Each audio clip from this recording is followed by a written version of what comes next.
چەند گروپێکی شاخەوانانی خۆرهەڵاتی کوردستانن ئامادەکاری دەکەن بۆ سەرکەوتنی چیای سپی سەنگ لە ناوچەی موکریان.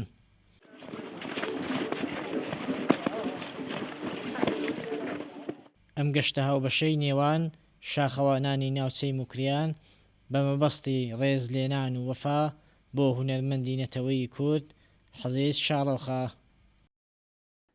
ئەمە لە تەرەف گروی کوونەوەردی شاخەوانی هەڵۆی پیرانشارەوە بە خێراتنی سەرجەم گروی شاخەوانەکان دەکەن کە لەو چالاکیدا بەشداریان کردووە.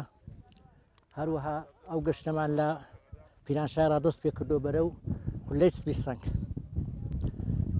بە بەرزایی 2677 میتر. ئەو گەشتەمان تایبەتە گەشتێکە بۆ ڕێزلێنان و یاد و بێرێوەری لە کاک حەزیز شاڕۆخ هونەرمەندی کورد.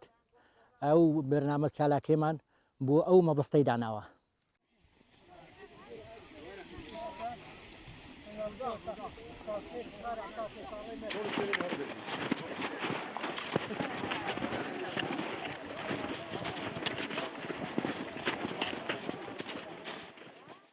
کۆبوونەوەیەکی گشتی شاخەوانانی ناوچەی موکریان پێکاتوو لە شارەکانی سەردەشت و پیرانشار و نەغەدە و بۆکان و شنۆ لە هەڵمەتێکی یەکگرتوودا بۆ سەرکەوتن بەسەر لووتکەی سپی سەنگ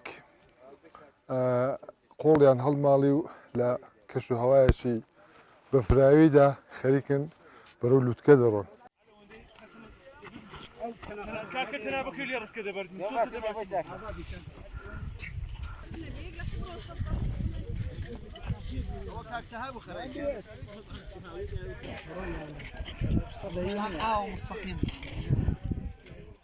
ئەمن بۆ خۆم وەکو یەکێک لە ئەندامانی گروپی شاخەوانی هەڵۆی پیرانشار بەشداربووی ئەوڕۆی هەمایشی ئەوڕۆ عنوانی ڕێزلێنان لە هونەرمەندی پایەبەرزی مەهاباتێک کاک حەزیز شاڕۆخ هاتووینە بۆ لووتکە بەرزەکەی سپی سەنگ. هەر لە کۆنەوە کورد هەمیشە ڕێزی لە هونەر و کولتور و هەروەها سروشت و شاخ و تەبیعەت گرتووە.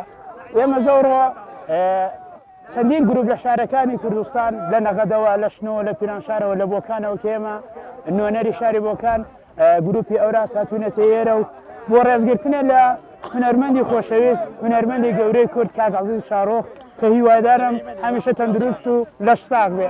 ئەو جەماعەتەش کە دەبینن لێرە کۆبوونەتەوە زۆر هاوڕێیانە زۆر بوێرانە پێکەوە بەبێ ئەوەی کە ناوچەگراییە بێ ئەوەی کە کارۆساتێکی ناخۆش ڕوودا هاتوونەتە لووتکە و ئەو سەرکەوتنەش پێشکەش دەکەین بە تەواوی هونەرمەندانی کوردستان چاوانەی کە بەناڵاواییان کردووە چاوانەی لە ژیان داماوە و هیوای لەش ساغی تەندروستیان بۆ دەخوازێت.